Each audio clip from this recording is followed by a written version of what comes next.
In today's video, I am going to teach you how to add calculations in Google Forms. Google Forms does not natively show live totals while someone is filling out a form, so if you want calculations to appear in real time before the form is submitted, one of the easiest options is to use an add-on called Form Facade. Start by opening the Google form you want to work with. In the top right area of the form editor, click the three-dot menu to open more options. From that menu, choose Get Add-ons. This opens the Google Workspace Marketplace, where you can search for add-ons that connect to Google Forms. In the search bar, type Form Facade.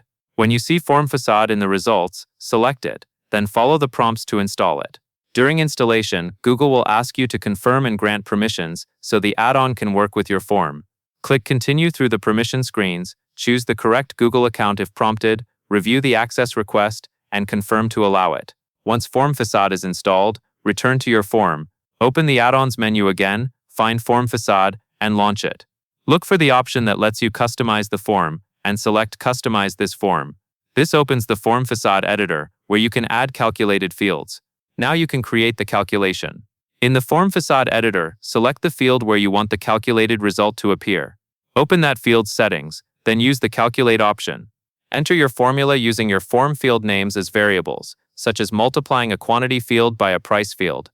A helpful tip is to keep your question titles clear and consistent, because those names are what you reference in formulas.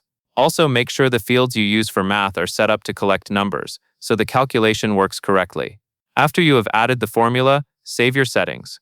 At this point, the form can display live calculations as the user enters values. From the Form Facade menu, you may also see options like assigning points or embedding in a website. If you choose Embed in Website, you can generate the version of the form that supports these live calculations and create a new embedded form view as needed. That covers everything you need to know. And that is all there is to it.